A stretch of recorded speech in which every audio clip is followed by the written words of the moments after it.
പീഡാസഹനത്തിലൂടെയും കുരിശുമരണത്തിലൂടെയും സഹനത്തിൻ്റെ പാതയിലൂടെ സഞ്ചരിച്ച് ഒടുവിൽ ഉത്ഥാനത്തിലൂടെ വിജയത്തിലേക്ക് കടന്നു വന്ന യേശുക്രിസ്തുവിൻ്റെ ഓർമ്മ ആചരിക്കുന്ന ഈ ഈസ്റ്റർ ദിനത്തിൻ്റെ മംഗളാശംസകൾ ഏവർക്കും നേരുന്നു. ഇന്ന് നമ്മുടെ അതിഥിയായി എത്തിയിരിക്കുന്നത് ചങ്ങനാശ്ശേരി അതിരൂപത ആർച്ച് ബിഷപ്പ് എമിരിറ്റസും 2 തവണ CBCI പ്രസിഡൻറ്റുമായിരുന്ന ആർച്ച് ബിഷപ്പ് മാർ ജോസഫ് പൗത്തിൽ പിതാവാണ്. ഒപ്പം തന്നെ ഇന്റർ ചർച്ച് കൗൺസിൽ ഫോർ എഡ്യൂക്കേഷൻ്റെ ചെയർമാനുമായി വിവിധ മേഖലകളിൽ സജീവമായിരിക്കുന്ന സാമൂഹിക, രാഷ്ട്രീയ, ആത്മീയ മേഖലകളിലെല്ലാം ഒരുപോലെ തന്നെ സജീവമായിരിക്കുന്ന പിതാവിനെ ഹൃദയപൂർവ്വം ഈ പരിപാടിയിലേക്ക് സ്വാഗതം ചെയ്യുകയാണ്. ഈസ്റ്റർ ദിനവുമായിട്ട് ബന്ധപ്പെട്ട് പറയുമ്പോൾ ഏറെ വിശുദ്ധിയിലൂടെ കടന്നു വന്ന് വിശുദ്ധമായിട്ടുള്ള ദിനങ്ങളുടെ അവസാനമാണ് ഈസ്റ്റർ ദിനത്തിലേക്ക് എത്തുന്നത്. ഈ ഒരു ദിനത്തിൻ്റെ പശ്ചാത്തലത്തിൽ ഈസ്റ്ററിനെ കുറിച്ചുള്ള പിതാവിൻ്റെ ഒരു ചിന്ത ഒന്ന് പങ്കുവയ്ക്കാം. ഈസ്റ്റർ നമുക്ക് പ്രത്യാശ നൽകുന്ന ദിവസമാണ്. വാസ്തവത്തിൽ ഈശോയുടെ പീഡാനുഭവത്തിൻ്റെയും മരണത്തിൻ്റെയും ശേഷം സ്ത്രീയന്മാർ എന്ത് ചെയ്യണമെന്നറിയാതെ അവരവരുടെ വീടുകളിലേക്ക് മടങ്ങിയ സന്ദർഭമായിരുന്നു. എല്ലാം തീർന്നു എന്നുള്ളൊരു ചിന്തയാണ് അവരുടെ മനസ്സിലുണ്ടായിരുന്നത്. പക്ഷേ ഈശോ മുൻകൂട്ടി പറഞ്ഞതനുസരിച്ച് അവിടുന്ന് മരിച്ചവരിൽ നിന്ന് ഉത്ഥാനം ചെയ്തു.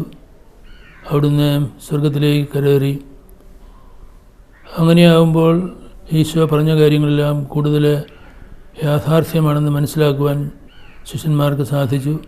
ഈശോ വാഗ്ദാനം ചെയ്തിരുന്ന കാര്യങ്ങൾ നിറവേറുമെന്നുള്ള ബോധ്യം അവർക്കുണ്ടായി.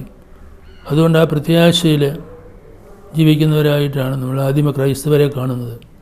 Christ has died, Christ has risen, he will come again എന്നുള്ള ഒരു ബോധ്യമായിരുന്നു ആദ്യകാലത്തെ ക്രൈസ്തവരെ നയിച്ചത്.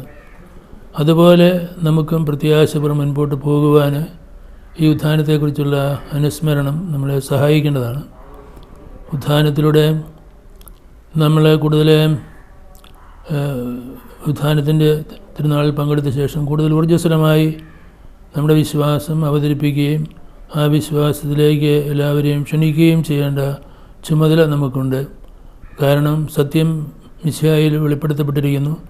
ആ സത്യം ആണ് സത്യത്തിൻ്റെ പൂർണ്ണത. ആ സത്യം ഗ്രഹിക്കുവാനും അതനുസരിച്ച് ജീവിക്കുവാനുള്ള പ്രേരണയാണ് ഈസ്റ്റർ നമുക്ക് നൽകുന്നത്. പക്ഷേ പലപ്പോഴും ഈ ഒരു പ്രത്യാശയിലേക്ക് നയിക്കുന്നതാണ് യേശുക്രിസ്തുവിൻ്റെ ജീവിതവും പീഡാനുഭവങ്ങളും അതിനുശേഷമുള്ള കുരിശുമരണവും ഉയർപ്പുമല്ല. പക്ഷെ പലപ്പോഴും ഇന്നത്തെ കാലത്ത് നമുക്കൊന്ന് നോക്കിക്കഴിഞ്ഞാൽ ചെറിയ സംഭവങ്ങളാണ് ആളുകളെ ആത്മഹത്യയിലേക്കും മറ്റുമൊക്കെ നയിക്കുന്നത്. ജീവിതത്തിലെ ചെറിയൊരു വേദന പോലും താങ്ങാൻ സാധിക്കാത്ത, ചെറിയൊരു സഹനം പോലും താങ്ങാൻ സാധിക്കാതെ ആളുകൾ ജീവനെടുക്കുന്ന സംഭവങ്ങളും മറ്റും ഇന്ന് വർദ്ധിച്ചു വരികയാണ്. ഇതിനൊരു കാരണം എന്തായിരിക്കും? ഈ ഒരു ക്രൈസ്തവ ജീവിതാനുഭവത്തിൻ്റെ പശ്ചാത്തലത്തിൽ നോക്കിക്കഴിയുമ്പോൾ നമുക്ക് ഉറപ്പുള്ള അടിസ്ഥാനമില്ലാതെ വരുമ്പോഴാണ് നമ്മൾ പെട്ടെന്ന് ചഞ്ചലിതരാവുകയും ഒരുപക്ഷെ നമ്മളെ പ്രതീക്ഷിക്കാത്ത രീതിയിലുള്ള പ്രതികരണങ്ങൾ നൽകുകയുമെല്ലാം ചെയ്യുന്നത്. പക്ഷെ നമുക്ക് ഉറപ്പുള്ള അടിസ്ഥാനം മിശിഹായാണ് എന്ന് മനസ്സിലാക്കിയാൽ നമ്മൾ ഇങ്ങനെയുള്ള ചാഞ്ചാട്ടങ്ങൾക്ക് വിധേയരാവുകയില്ല. ഈശോ ഉണ്ട്. ഈശോയോട് ചേർന്ന് നിൽക്കുന്നതാണ് നമുക്ക് ആത്യന്തികമായിട്ട് വിജയം നൽകുന്നത്. താൽക്കാലികമായിട്ടുള്ള പരാജയങ്ങൾ നമ്മൾ ഒരിക്കലും പരിഭ്രാന്തരാക്കേണ്ട ആവശ്യമില്ല. കാരണം ഈശോ തന്നെ ഇങ്ങനെയുള്ള ഭൗമികമായ കാഴ്ചപ്പാടിൽ പരാജയത്തിൻ്റെ നടുവിലൂടെ വിജയത്തിലേക്ക് നീങ്ങിയ ആളാണ്. അപ്പോൾ ആ ഈശോയോടൊന്ന് ചേർന്ന് നിന്നുകൊണ്ട് ജീവിതത്തെ അഭിമുഖീകരിക്കുമ്പോൾ നമുക്കൊരിക്കലും നിരാശയ്ക്ക് കാരണമുണ്ടാകില്ല എന്നുള്ള ബോധ്യമുണ്ടെങ്കിൽ തീർച്ചയായിട്ടും ഇങ്ങനെയുള്ള ഈ അപജയങ്ങൾ ഉണ്ടാവില്ല. പക്ഷേ ആ വിശ്വാസത്തിൻ്റെ കുറവ് എല്ലാ മേഖലകളിലും അനുഭവപ്പെടുന്നുണ്ട്. അതുകൊണ്ട് തന്നെയാണ് ഇങ്ങനെയുള്ള നമ്മൾ ഒരുപക്ഷെ പ്രതീക്ഷിക്കാത്ത രീതിയിലുള്ള സംഭവവികാസങ്ങൾ ഉണ്ടാകുന്നത്. ആ ഉറപ്പുള്ള ബോധ്യം, വിശ്വാസത്തിൻ്റെ ബോധ്യം നമുക്ക് പലപ്പോഴും ഇല്ലാതെ പോകുന്നു. പലപ്പോഴും ഒരു ബാഹ്യമായിട്ട് അവർ ആരാധനാലയങ്ങളിൽ പോവുകയും മറ്റും പ്രാർത്ഥിക്കുകയൊക്കെ ചെയ്യുന്നു. അവരുടെ ഹൃദയത്തിലേക്ക് ആ ഒരു വിശ്വാസ സാന്നിധ്യം വരുന്നില്ല എന്നുള്ളതാണ്. അതായത് ഈ പറയുന്നത് ബോധ്യങ്ങളായിട്ട് മാറുന്നില്ല. അത് ജീവിതത്തെ നിയന്ത്രിക്കുന്നൊരു ഘടകമായിട്ട് തീരുന്നില്ല. അതുകൊണ്ട് തന്നെ അവർ സ്വാഭാവികമായിട്ടുള്ള ആ പ്രതികരണങ്ങൾക്ക് വിധേയരാവുകയാണ് ചെയ്യുന്നത്. ജീവിതത്തിൽ പലപ്പോഴും വിജയം വരിച്ചിട്ടുള്ള ഏത് വ്യക്തികളെ നോക്കിക്കഴിഞ്ഞാൽ അവിടെയെല്ലാം സഹനത്തിൻ്റെതായിട്ടുള്ള കഠിനാധ്വാനത്തിൻ്റെതായിട്ടുള്ള ദൈവത്തിനോട് ചേർന്ന് നിന്നുകൊണ്ടുള്ള പ്രവർത്തനവും നന്മകളും എല്ലാം അവിടെ ഒരു ഘടകമായിട്ട് വന്നിട്ടുണ്ട്. എന്നാൽ ഇന്നത്തെ ഒരു ലോകത്തെ നോക്കിക്കഴിഞ്ഞാൽ ആളുകൾ പലപ്പോഴും അവരുടെ ജീവിതത്തിൽ വിജയിക്കണമെന്ന്, ജീവിതത്തിൽ കൂടുതൽ നേട്ടങ്ങൾ കൈവരിക്കണം, അത് സാമ്പത്തിക തലത്തിലായെങ്കിലും പദവികളിലാണെങ്കിലും രാഷ്ട്രീയ രംഗത്താണെങ്കിലും ഈ ഒരു ചിന്ത ആളുകൾക്കുണ്ട്. എത്രയും പെട്ടെന്ന് വിജയിക്കണം. പക്ഷേ ആ വിജയത്തിലേക്കുള്ള പാത വളരെ എളുപ്പമുള്ളതായി തീരാനാണ് ആളുകൾ ആഗ്രഹിക്കുന്നത്. ഇത് എത്തരത്തിലുള്ള ഒരു കാഴ്ചപ്പാടാണ്. ജീവിതത്തിലെ ഒരു വിജയത്തിന് സഹനവും പ്രതിസന്ധികളും ബുദ്ധിമുട്ടുകളും എല്ലാം ഒരു സഹായിക്കുന്നതല്ലേ? അതെ, നമ്മുടെ ഇന്നത്തെ സംസ്കാരത്തിൻ്റെ ഭാവം ആ രീതിയിലായിട്ടുണ്ട്. ഇപ്പം നമുക്കെല്ലാം ഏതാണ്ട് സൗജന്യമായിട്ട് സർക്കാരിൽ നിന്ന് കിട്ടിയാൽ നമ്മുടെ ജീവിതം സുഖമായി എന്ന് കരുതുന്ന ആളുകളാണ്. ദിവസേനയുള്ള ആഹാരത്തിന് പോലും അധ്വാനിക്കാൻ കഴിയില്ല, അതെല്ലാം സൗജന്യമായിട്ട് കിട്ടിയാൽ മതി എന്നുള്ള ചിന്തയിലാണ് നമ്മൾ പലരും ചെന്ന് കുടുങ്ങിയിരിക്കുന്നത്. അപ്പം അങ്ങനെയൊരു കാഴ്ചപ്പാടിൽ നമുക്ക് എന്തെങ്കിലും നമ്മൾ ആഗ്രഹിക്കുന്ന ലഭിക്കാതെ പോയാൽ ഉടനെ നിരാശാഭരിതരാകുന്നൊരു ഒരു ഒരു ശൈലിയാണ് ഇന്നിപ്പോഴുള്ളത്. പക്ഷേ ക്രൈസ്തവ വിശ്വാസികൾക്ക് ഒരിക്കലും അങ്ങനെ ഉണ്ടാകാൻ പാടില്ല. കാരണം അവർക്ക് എപ്പോഴും ഈശോയുടെ മാതൃക നമുക്കുണ്ട്. ഈശോ എപ്പോഴും ഈ ദാരിദ്ര്യത്തിൻ്റെയും പീഡനങ്ങളുടെയും എല്ലാം വേദനയുടെ എല്ലാം നടുവിലൂടെയാണ് മുമ്പോട്ട് പോയിട്ടുള്ളത്. അങ്ങനെയാണ് അവിടുന്ന് മരണത്തിന്മേൽ തന്നെ വിജയം വരികയും അങ്ങനെ ഉദ്ധാനം ചെയ്ത് നമുക്ക് പ്രത്യാശയ്ക്ക് കാരണമായിട്ട് തരികയും ചെയ്തിട്ടുള്ളത്. തീർച്ചയായിട്ടും. അപ്പോൾ ഈ ഒരു സൗജന്യങ്ങൾ കൂടുതലായിട്ട് ആളുകളിലേക്ക് എത്തിച്ചു കൊടുക്കുന്നത് അത് ആളുകളുടെ തന്നെ ഒരു ക്രിയാത്മക ശേഷിയെ മുന്നോട്ട് വലിക്കുകയല്ലേ ചെയ്യുന്നത്? അങ്ങനെ ഒരു സാഹചര്യം നോക്കിക്കഴിഞ്ഞാൽ സൗജന്യമായിട്ട് ലഭിക്കേണ്ട ആളുകളുണ്ട്. ഇപ്പോൾ രോഗികളായിട്ട് അല്ലെങ്കിൽ അസുരനായിട്ട് കിടക്കുന്ന ആളുകളെ സഹായിക്കേണ്ട ആവശ്യമുണ്ട്. പക്ഷേ എല്ലാം നമുക്ക് മെയ്യനങ്ങാതെ എല്ലാം നമുക്ക് ലഭിക്കണമെന്ന് വിചാരിക്കുന്ന ചിന്ത തീർച്ചയായിട്ടും നമ്മളെ നിരുത്സാഹപ്പെടുത്തേണ്ടതാണ്. പക്ഷേ പല ആളുകളുടെ ഇപ്പം വോട്ട് ചെയ്യാനായിട്ടാണെങ്കിലും അവരുടെ വോട്ട് കിട്ടാനായിട്ട് ഇങ്ങനെയുള്ള കാര്യങ്ങളെല്ലാം വാഗ്ദാനം ചെയ്യും. അത് കിട്ടിയില്ലെങ്കിൽ നിരാശയാവും. ആ ഒരു സംസ്കാരം വളർത്തിയെടുക്കാനാണ് പലരും ശ്രമിക്കുന്നത്. പക്ഷേ അങ്ങനെ നമുക്ക് ഏറെ ദൂരം മുൻപോട്ട് പോകാൻ സാധിക്കില്ല. ഇപ്പോൾ തെരഞ്ഞെടുപ്പ് കാലത്ത് പലതരത്തിലുള്ള വാഗ്ദാനങ്ങൾ കൊടുക്കുന്ന നേതാക്കന്മാർ പലപ്പോഴും അവരുടെ ഇലക്ഷന് ശേഷം ഈ വാഗ്ദാനങ്ങൾ പാലിക്കാതെ വരുന്നുണ്ട്. ഈ ഒരു കാര്യം ശരിക്കും പറഞ്ഞാൽ അവർ ജനങ്ങളോട് ചെയ്യുന്ന ഒരു വഞ്ചനയല്ലേ അത്തരത്തിൽ ഒന്ന് ചിന്തിച്ച് നോക്കുമ്പോൾ? നമുക്ക് അവരുടേതായിട്ടുള്ള ഓരോ രംഗത്ത് ഇറങ്ങി വരുമ്പോഴാണ് പ്രായോഗികമായിട്ടുള്ള ബുദ്ധിമുട്ടുകൾ മനസ്സിലാക്കുന്നത്. അതുകൊണ്ട് തന്നെ ചിലപ്പോൾ നൽകുന്ന വാഗ്ദാനങ്ങൾക്കനുസരിച്ചെല്ലാം പ്രവർത്തിക്കാൻ സാധിക്കാതെ വരുന്ന യഥാർത്ഥ സാഹചര്യങ്ങളുണ്ടാവാം. പക്ഷേ പലരെ സംബന്ധിച്ചിടത്തോളം അന്നേരമുള്ള കാര്യം നേടണം, അതിനു വേണ്ടിയിട്ട് വാഗ്ദാനങ്ങൾ നൽകണം എന്നുള്ള ചിന്താഗതിയാണ് പലർക്കുമുള്ളത്. എല്ലാവർക്കും അങ്ങനെ ആയിരിക്കണമെന്നില്ല. പക്ഷേ ഏതായാലും ഈ പറഞ്ഞ നിരീക്ഷണം ശരിയാണ്. പലപ്പോഴും വാഗ്ദാനങ്ങളെ പ്രകടനബുദ്ധിയിൽ ഒതുങ്ങി നിൽക്കും, പിന്നീട് യാഥാർത്ഥ്യമാകുന്ന ആളുകൾ വളരെ ചുരുക്കമായിരിക്കും. അത് സാധാരണ സംഭവിക്കുന്നതാണ്. അത് കാരണം കൂടുതലായിട്ട് ഇപ്പോൾ മുൻകാലഘട്ടങ്ങളിലൊക്കെ ഇപ്പം മഹാത്മാഗാന്ധിയുടെയും അതുപോലുള്ള ശരിക്കും സേവന സന്നദ്ധരായിട്ട് വന്നിട്ടുള്ള രാഷ്ട്രീയ നേതാക്കൾ നമുക്കുണ്ടായിരുന്നു. എന്നാൽ ഇന്ന് രാഷ്ട്രീയത്തിലേക്ക് വരുന്നത് തന്നെ ഏതെങ്കിലും തരത്തിലുള്ള ഒരു പാർലമെൻ്ററി മോഹം ഉള്ളിൽ വെച്ചുകൊണ്ടാണ് എന്ന് തോന്നുന്ന തരത്തിലുള്ള നേതാക്കന്മാരുടെ എണ്ണം വർദ്ധിച്ചു വരികയാണല്ലോ. അപ്പോൾ അത്തരത്തിലുള്ള ഒരു പ്രവണതയാണോ ഇത്തരത്തിലുള്ള കാരണങ്ങൾക്ക് ഒരു കാരണമായി ഭവിച്ചിട്ടുള്ളത്? അല്ല, ഒരു വിധത്തിൽ അതാണ്. കാരണം നമുക്ക് ഭൗതികമായിട്ട് നേട്ടങ്ങൾ മതി, അതിനപ്പുറത്തൊന്നുമില്ല എന്നുള്ള ചിന്ത വരുമ്പോൾ തീർച്ചയായിട്ടും അത് വാഗ്ദാനം ചെയ്യുന്ന ആളുകളുടെ പിന്നാലെ പോകും. അത് പലപ്പോഴും യാഥാർത്ഥ്യമാകില്ല. അങ്ങനെ വരുമ്പോൾ നമുക്ക് അതിനോടൊരു ശക്തമായിട്ടുള്ള എതിർപ്പ്, പിന്നെ മറ്റുള്ള ആളുകളുടെ പിറകെ പോവുക, ഇതെല്ലാം ഒരു ഇന്നത്തെ രീതിയിൽ ഈ രാഷ്ട്രീയ രംഗത്ത് പോലും കാണാവുന്ന ചില മാറ്റങ്ങളാണ്. ഇപ്പോൾ ഈ ഒരു കാലഘട്ടത്തിൽ ഇപ്പം ഒത്തിരിയേറെ അഴിമതികളും മറ്റുമൊക്കെ രാഷ്ട്രീയ രംഗത്ത് വളരെ പ്രവണമായി കണ്ട ഒരു കഴിഞ്ഞ ഏതാനും വർഷങ്ങളിലെ മാധ്യമങ്ങൾ നോക്കിക്കഴിഞ്ഞാൽ മനസ്സിലാക്കാനായിട്ട് സാധിക്കും. ഇപ്പം അടുത്ത കാലത്ത് നടന്ന ഡൽഹിയിലും നടന്ന ഇലക്ഷനിൽ പോലും വളരെ ഭയങ്കരമായിട്ടുള്ള ഒരു മാറ്റം അവിടെ ഒരു നിലവിലുള്ള രാഷ്ട്രീയ കക്ഷികളിൽ നിന്നെല്ലാം വ്യത്യസ്തമായിട്ടുള്ള ഒരു മാറ്റം ഉണ്ടായി. അങ്ങനെ ഒരു മാറ്റം സമീപഭാവിയിൽ ഇന്ത്യയിൽ വരുമെന്ന് അങ്ങേക്ക് തോന്നുന്നുണ്ടോ? ഈ അഴിമതിയുടെയും മറ്റുമൊക്കെ അടിയിൽ ഈ അധികാരം നമുക്ക് ലഭിക്കുന്നു. അധികാരം ലഭിക്കുമ്പോൾ നന്മയ്ക്ക് വേണ്ടി ഉപയോഗിക്കാം, തിന്മയ്ക്ക് വേണ്ടി ഉപയോഗിക്കാം. പക്ഷേ പലപ്പോഴും നമുക്ക് നമ്മുടെ കാര്യം നേടണമെന്നുള്ള ചിന്ത മാത്രം നമ്മളെ നയിക്കുമ്പോൾ എപ്പോഴും നന്മയ്ക്കായിട്ട് ഇത് ഉപയോഗിക്കണമെന്നില്ല. പണ്ട് മുതലേ പറയുമായിരുന്നു, power corrupts, absolute power corrupts absolutely. അപ്പോൾ ഇന്ന് ഒരു വിധത്തിൽ പറഞ്ഞാൽ രാഷ്ട്രീയക്കാർക്ക് പരമാധികാരമാണുള്ളത്. അപ്പോൾ ആ പരമാധികാരം ദുഷിപ്പിന് വഴി തെളിക്കും പലരെ സംബന്ധിച്ചിടത്തോളം. അതുകൊണ്ട് അഴിമതി ശക്തമായിട്ട് വളരാതിരിക്കില്ല. ഇപ്പോൾ ഏറ്റവും കൂടുതൽ അധികാരവും മറ്റുമൊക്കെ കേന്ദ്രീകരിച്ചിരിക്കുന്നത് ഇപ്പോൾ ചൈന പോലെയുള്ള രാജ്യങ്ങളാണ്. അതുകൊണ്ട് തന്നെ അവിടുത്തെ അഴിമതിയുടെ സ്കെയില് ഒരുപക്ഷെ മറ്റു രാജ്യങ്ങളെക്കാൾ ഏറ്റവും കൂടുതലാണ് താനും. അപ്പോൾ അതുകൊണ്ട് അങ്ങനെയുള്ള ഒരു അധികാരത്തിൻ്റെ ഒരു കേന്ദ്രീകരണം കൂടുതൽ അഴിമതിക്ക് വഴിതെളിക്കുന്നുണ്ട്. പിന്നെ ഈ പറഞ്ഞ പോലെ ദൈവത്തെ മറക്കുമ്പോൾ പിന്നെ നമുക്ക് മാനദണ്ഡങ്ങളില്ല. നമുക്ക് താൽക്കാലിക നേട്ടങ്ങൾ പിറകെ പോകുമ്പോൾ തീർച്ചയായിട്ടും അഴിമതി വർദ്ധിക്കാതിരിക്കില്ല. അപ്പോൾ ഈ ഇത്തരത്തിലുള്ള സമൂഹത്തിൽ വ്യാപിച്ചുകൊണ്ടിരിക്കുന്ന ഒരു ദുഷിപ്പായിട്ടുള്ള അഴിമതി, അതിൻ്റെ ഏറ്റവും ഇരകളായിട്ട് വരുന്ന ഏറ്റവും സാധാരണക്കാരായിട്ടുള്ള ജനങ്ങൾ കൂടിയാണ്. അവർ ചെറിയൊരു ഓഫീസിൽ പോയി കഴിഞ്ഞാൽ പോലും അവരുടെ കാര്യങ്ങൾ സാധിക്കാൻ വേണ്ടിയിട്ട് അവരും അഴിമതിക്ക് കൂട്ടുനിൽക്കേണ്ട ഒരവസ്ഥയിലേക്ക് വരികയാണ്. അപ്പോൾ അതിനൊരു ആത്യന്തികമായിട്ടുള്ള ഒരു മാറ്റത്തിന് എന്ത് തരത്തിലുള്ള ഒരു നടപടിയായിരിക്കും ആവശ്യം? അതിനുള്ള ഈ അടിസ്ഥാനപരമായിട്ട് നമുക്ക് ധാർമ്മിക ബോധം ഇല്ലെങ്കിൽ ഇതെല്ലാം സംഭവിക്കും. പക്ഷേ ധാർമ്മിക ബോധം വരണമെങ്കിൽ നമുക്ക് അടിസ്ഥാനപരമായിട്ട് ഈശ്വരവിശ്വാസമില്ലാതെ ദൈവവിശ്വാസമില്ലാതെ അതുണ്ടാകാനും പോകുന്നില്ല. ധാർമ്മികത എന്നൊരു സാമൂഹിക ജീവിതത്തിൻ്റെ ക്രമീകരണങ്ങളില്ല. കൃത്യനിഷ്ഠ അല്ലെങ്കിൽ ശുചിത്വം, പരിസ്ഥിതി ബോധം, ഇതൊന്നുമല്ല ധാർമ്മികതയുടെ സ്വഭാവം. ധാർമ്മികത തെറ്റും ശരിയും ഏതാണെന്ന് നോക്കി ശരി ചെയ്യുക എന്നുള്ളതാണ് ധാർമ്മിക ബോധം. അത് ചെയ്യണമെന്നുള്ള നിഷ്ഠയുണ്ടാകണമെങ്കിൽ തീർച്ചയായിട്ടും ദൈവവിശ്വാസം ഉണ്ടാകണം. നിർഭാഗ്യവശാൽ പല ആളുകളും ഈശ്വരവിശ്വാസം വേണ്ട എന്ന് പറഞ്ഞ് മനസ്സിലാക്കുവാനായിട്ടാണ് ശ്രമിക്കുന്നത്. മാധ്യമങ്ങളാണെങ്കിലും അല്ലെങ്കിൽ രാഷ്ട്രീയക്കാരാണെങ്കിലും എല്ലാം അവർ പലരും മതേതരത്വം എന്ന് പറയുന്നത് ഈ മതങ്ങളുടെ സ്വാധീനമൊന്നും വേണ്ട എന്നുള്ള രീതിയിലാണ് പറഞ്ഞു വയ്ക്കുന്നത്. അപ്പോൾ അങ്ങനെയാകുമ്പോഴത്തേക്ക് ധാർമ്മിക ബോധം നൽകാനായിട്ട് മറ്റ് ഏജൻസികളില്ലാതെ വരികയാണ്.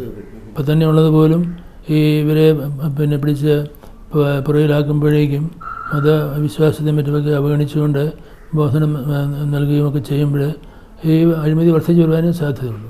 ശരിക്കും ഒരു ഈശ്വരവിശ്വാസത്തിൽ നിന്ന് മാറിക്കൊണ്ടുള്ള ഒരു ജീവിത രീതിയും വാക്കുകളുമാണ് അഴിമതിയിലേക്കും അടിസ്ഥാനപരമായിട്ടതാണ്. കാരണം അതിന് മാനദണ്ഡങ്ങളില്ല. മാനദണ്ഡങ്ങൾ ധാർമ്മികതയാണ് നൽകേണ്ടത്. ആ ധാർമ്മികതയ്ക്ക് അടിസ്ഥാനമില്ലാതെ പോകുമ്പോൾ ഇതെല്ലാം സംഭവിക്കും. അപ്പോൾ അതിൻ്റെ ഇത്തരത്തിലുള്ള ഒരു ഈശ്വരവിശ്വാസത്തിൻ്റെ അതുപോലെ തന്നെ സമൂഹത്തിൽ ബഹുമാനിക്കപ്പെടേണ്ട വ്യക്തികളോടുള്ള ആ ഒരു ബഹുമാനം, അത് ചെറിയ പ്രായം മുതലേ ഓരോ വ്യക്തികളും അവരുടെ ഉള്ളിൽ ശീലിക്കേണ്ടതാണ്. കൊച്ചു കുട്ടികൾ വരെ അവരുടെ മുതിർന്നവരെ ബഹുമാനിക്കുക, അധ്യാപകരെ ബഹുമാനിക്കുക, മത ആചാര്യന്മാരെ ബഹുമാനിക്കുക, അതെല്ലാം ഉള്ളത്. പക്ഷേ ഇന്ന് സമീപകാലത്ത് നോക്കിക്കഴിഞ്ഞാൽ രാഷ്ട്രീയത്തിലും മറ്റുമുള്ള പല വ്യക്തികളും അത്തരത്തിലുള്ള ഒരു മര്യാദ പാലിക്കാത്ത സംഭവങ്ങൾ ഉണ്ടായിട്ടുണ്ട്. ഇതിന് ഒരു കാരണമായിട്ട് ഉള്ളത് എന്തായിരിക്കാം? ഈ മര്യാദകൾ കാണിക്കാറുണ്ട്, പക്ഷേ അത് തിരഞ്ഞെടുപ്പിൻ്റെ സമയത്താണ്. ആ സമയത്ത് ഒരു വോട്ട് മാത്രം ലക്ഷ്യം വെച്ചുകൊണ്ട് പക്ഷേ അത് കഴിഞ്ഞിട്ട് ചെയ്യാത്തതിന് കാരണം ഇവിടെയാണ്. നമുക്ക് മറ്റുള്ളവരെ ബഹുമാനിക്കണമെങ്കിൽ മറ്റുള്ളവർക്ക് അവരുടെ ജീവിതത്തിന് മൂല്യമുണ്ട് എന്നുള്ളൊരു ചിന്ത ഉണ്ടാവണം. അങ്ങനെ ഒരു ചിന്ത നമുക്ക് ലഭിക്കുന്നത് അവരുടെ കഴിവിനെ ആശ്രയിച്ച് മാത്രമല്ല, നേരെ മറിച്ച് ഒരു ക്രൈസ്തവ വീക്ഷണത്തിൽ മനുഷ്യനെ സ്വന്തം ഛായയിലും സാദൃശ്യത്തിലും സൃഷ്ടിച്ചു. ജീവൻ എന്ന് പറയുന്നത് ദൈവത്തിൻ്റെ ദാനമാണ്. അതുകൊണ്ട് നമ്മളതിനെ ബഹുമാനിക്കാതിരിക്കുകയും ചെയ്യണം എന്നുള്ള ബോധ്യം ആ വിശ്വാസത്തിൽ നിന്നുണ്ടാകുന്നതാണ്. പക്ഷെ അങ്ങനെയുള്ള വിശ്വാസം പലപ്പോഴും ക്രൈസ്തവർക്ക് പോലും നഷ്ടപ്പെട്ടു പോകുന്നു. നമ്മുടെ സാഹചര്യങ്ങളിൽ ചുറ്റുപാട് നമ്മുടെ സംസ്കാരത്തിലും അതിന് വലിയ പ്രസക്തിയില്ലാതെ മാറുന്നുണ്ട്. അങ്ങനെ സംഭവിക്കുന്നു. ഇത്തരത്തിലുള്ള ഒരു മൂല്യങ്ങളിൽ നിന്ന് അകന്നു നിന്നുകൊണ്ടുള്ള ആളുകളുടെ ഒരു ചിന്താഗതികൾ, പ്രവർത്തന രീതികൾ, ഇതൊക്കെ ഓരോ രീതിയിൽ ആളുകളെ ആക്കി തീർക്കുന്നതിൽ ആ വ്യക്തിയുടെ കുടുംബത്തിനും ഒരു പങ്ക് വഹിക്കുന്നില്ലേ? ആളുകളുടെ ഒരു ചിന്താഗതിയെ അതിന് വേണ്ടതായിട്ടുള്ള ഒരു മാർഗദർശനം നൽകാനായിട്ട് പലപ്പോഴും കുടുംബങ്ങൾ തയ്യാറല്ല, പര്യാപ്തരുമല്ല. നേരെ മറിച്ച് മറ്റ് ബാഹ്യശക്തികൾ ഇവരുടെ സ്വാധീനം ചെലുത്തുകയാണ്. മാധ്യമങ്ങൾ, അല്ലെങ്കിൽ രാഷ്ട്രീയ പാർട്ടികൾ, അല്ലെങ്കിൽ ദൈവവിശ്വാസം ഉപേക്ഷിച്ച ശാസ്ത്രജ്ഞന്മാരും ശാസ്ത്രരംഗത്തുള്ള ആളുകളുമെല്ലാം പലപ്പോഴും ദൈവത്തെ അകറ്റി നിർത്താനായിട്ട്, ദൈവമില്ല എന്നുള്ളത് സ്ഥാപിക്കാനായിട്ട് ശ്രമിച്ചുകൊണ്ടിരിക്കുന്ന ഒരു കാലഘട്ടത്തിൽ വിശ്വാസികളെന്ന് കരുതുന്ന ആളുകളിൽ പോലും ആ വിശ്വാസം നഷ്ടപ്പെടാനായിട്ടുള്ള സാധ്യതയേറുന്നുണ്ട്. ഇത് കൂടുതലായിട്ട് ഇപ്പോൾ മാധ്യമങ്ങൾ, അതിപ്പോൾ സിനിമയാണെങ്കിലും മറ്റു തരത്തിലുള്ള മാധ്യമങ്ങളാണെങ്കിലും അത് ഒരു സെൻസേഷണലിസത്തിൻ്റെ കൂടുതൽ ശ്രദ്ധ കിട്ടുന്നത്, കൂടുതൽ ആളുകളുടെ ഒരു ശ്രദ്ധ കിട്ടുന്നത് ഏത് തരത്തിലുള്ളതാണോ അത്തരത്തിലുള്ള രീതിയിലേക്ക് പോകുന്നതിൻ്റെ ഒരു സ്വാധീനം മൂലം കൂടി ആയിരിക്കും. കാരണം ഇവരെ ഈ മാധ്യമങ്ങളെ എപ്പോഴും പെരുമാറുന്ന ലാഭേച്ഛയുടെ അടിസ്ഥാനത്തിലാണ്. അപ്പോൾ അവർക്ക് കാര്യങ്ങൾ നേടാനായിട്ട് ആ രീതിയിൽ ആളുകളെ ആകർഷിക്കത്തക്ക രീതിയിൽ അവതരിപ്പിക്കും. അവർക്ക് ആത്യന്തികമായിട്ട് ഈ കാഴ്ചക്കാരുടെ അല്ലെങ്കിൽ ശ്രോതാക്കളുടെ ധാർമ്മികത രൂപീകരിക്കണമെന്ന ഉദ്ദേശമല്ലല്ലോ പലർക്കുമുള്ളത്. തീർച്ചയായിട്ടും. അതുകൊണ്ട് ആ രീതിയിൽ വലിയ സഹായം ലഭിക്കില്ല. അങ്ങനെ വരുമ്പോഴത്തേക്ക് ഇങ്ങനെയുള്ള പ്രവണതകളിലേക്ക് ആളുകളെ മാറിപ്പോകാനായിട്ട്. ഇപ്പോൾ ഇത്തരത്തിലുള്ള അടുത്ത കാലത്ത് ഇപ്പം മാധ്യമങ്ങളുടെ കാര്യം പറയുമ്പോൾ അടുത്ത കാലത്ത് ഇറങ്ങിയ ഇപ്പം ന്യൂ ജനറേഷൻ സിനിമകൾ വളരെ സജീവമായിട്ട് വരുന്ന ഒരു കാലഘട്ടമാണ്. പക്ഷേ ഈ ഭൂരിഭാഗം ന്യൂ ജനറേഷൻ സിനിമകൾ നോക്കിക്കഴിഞ്ഞാൽ വളരെയേറെ മോശം പദപ്രയോഗങ്ങളും മോശം തരത്തിലുള്ള സദാചാര മൂല്യങ്ങൾക്ക് വില കൽപ്പിക്കാത്ത ജീവിത ശൈലികളുമാണ് അതിലൂടെ കാണിച്ചു വരുന്നത്. അപ്പോൾ ഇത് വലിയൊരു തരത്തിൽ യുവതലമുറയെ തെറ്റായിട്ടുള്ള രീതിയിൽ ഇതാണ് സ്വാഭാവിക ജീവിതം എന്നൊരു സന്ദേശം കൊടുക്കുന്നില്ലേ? ഞാൻ സിനിമകളധികം കാണാറില്ല, അതുകൊണ്ട് എനിക്ക് അതേക്കുറിച്ച് പറയാനാകില്ല. പക്ഷേ ഈ രീതിയിലുള്ളൊരു സ്വാധീനമാണ് പലപ്പോഴും മാധ്യമങ്ങൾ അവരുടെ മറ്റ് ഈ വാർത്ത നൽകുന്നതിൽ പോലും അങ്ങനെയുള്ള മനോഭാവങ്ങളാണ് പ്രതിഫലിക്കുന്നത്. അതുകൊണ്ട് അതെല്ലാം നമ്മുടെ ആളുകളെ സ്വാധീനിക്കുകയും ഇങ്ങനെയുള്ള അപജയങ്ങളെല്ലാം സംഭവിക്കുകയും ചെയ്യുക സ്വാഭാവികമായിട്ട് വന്നിട്ടുണ്ട് ഇവിടെ. ഇപ്പം അമേരിക്കയിലും മറ്റുമൊക്കെയുള്ള മാധ്യമങ്ങൾ അവർ കൂടുതലായിട്ട് പോസിറ്റീവായിട്ടുള്ള സ്റ്റോറികൾക്ക് പ്രാധാന്യം കൊടുത്തുകൊണ്ടുള്ള ഒരു മാധ്യമധർമ്മം കാണാറുണ്ട്. ലോകത്ത് നടക്കുന്ന പാശ്ചാത്യ മാധ്യമങ്ങളൊക്കെ പല കാര്യങ്ങളിലും. പക്ഷേ ഇന്ത്യൻ മാധ്യമങ്ങൾ കൂടുതലായിട്ട് നെഗറ്റീവായിട്ടുള്ള കാര്യങ്ങൾക്ക് അമിത പ്രാധാന്യം കൊടുക്കുന്ന ഒരു കാഴ്ചയും കാണാറുണ്ട്. ഏതെങ്കിലും ഭാഗത്ത് കൂടുതൽ തെറ്റ് സംഭവിക്കുകയാണ് അതിനെ ഏറ്റവും ഹൈലൈറ്റ് ചെയ്യുക എന്നുള്ളൊരു മാധ്യമധർമ്മം ഇവിടെ നിർവഹിക്കപ്പെടുന്നതായിട്ട് കാണാറുണ്ട്. ഇത് ഒരു തരത്തിൽ ആളുകളെ തെറ്റായിട്ടുള്ള ചിന്താഗതികളിലേക്ക് വഴിതെളിക്കാൻ ഇടയാക്കുന്നില്ലേ? തീർച്ചയായിട്ടും. അവരെ ഒന്നാമത് ഈ മാധ്യമപ്രവർത്തകരെല്ലാം വലിയ ബുദ്ധിമാന്മാരോ അല്ലെങ്കിൽ കാര്യങ്ങളെല്ലാം വിശകലനം ചെയ്ത് ശരിയായിട്ട് അതിൻ്റെ അടിസ്ഥാന കാരണങ്ങൾ മനസ്സിലാക്കി പ്രതികരിക്കാൻ എല്ലാം കഴിവുള്ളവരാണെന്ന് ഞാൻ പറയുന്നില്ല. പക്ഷേ അവർക്കൊരു സർവജ്ഞ ഭാവമുണ്ട്, അവരാണ് എല്ലാം നിയന്ത്രിക്കുന്നുള്ളൊരു ഭാവമുള്ള. അതുകൊണ്ട് അവരെ ഒരു മാർഗദർശനത്തിന് വിധേയരാകില്ല. അപ്പോൾ അവരിങ്ങനെയുള്ള ചിന്തകൾ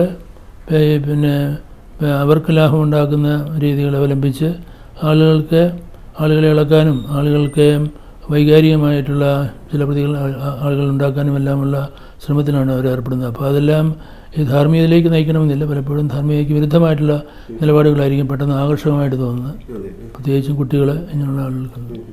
ഇപ്പോൾ പലപ്പോഴും ഇപ്പം മറ്റൊരു മാധ്യമം ഇപ്പോൾ സോഷ്യൽ നെറ്റ്വർക്കിംഗ് സൈറ്റുകൾ നോക്കിക്കഴിഞ്ഞാൽ ഇപ്പോൾ ഫേസ്ബുക്ക് പോലുള്ള, അപ്പോൾ അതിന് ഇപ്പോൾ അടുത്ത കാലത്ത് ഇപ്പം നോക്കിക്കഴിഞ്ഞാൽ ഒസാമ ബിൻ ലാദൻ കൊല്ലപ്പെട്ട വിവരം തന്നെ ലോകത്ത് ആദ്യമായിട്ട് പുറത്ത് വിട്ട ഒരു മാധ്യമം ഫേസ്ബുക്കാണ്, ഒരു സോഷ്യൽ നെറ്റ്വർക്കിംഗ് സൈറ്റാണ്.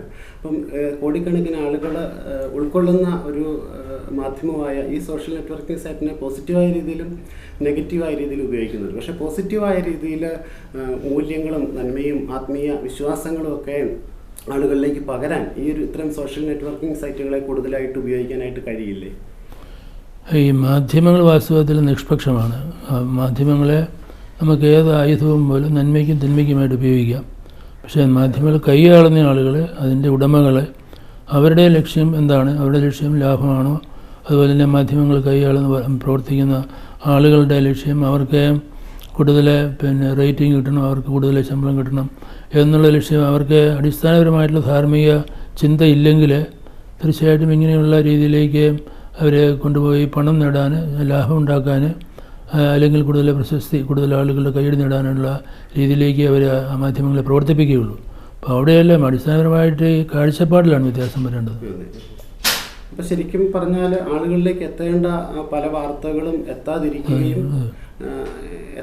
എത്തരുതാത്ത വാർത്തകൾ ആളുകളിലേക്ക് എത്തിക്കുകയും ചെയ്യുന്ന ഒരു മാധ്യമ പശ്ചാത്തലം ഇപ്പോൾ ഒരു കേരളത്തിൽ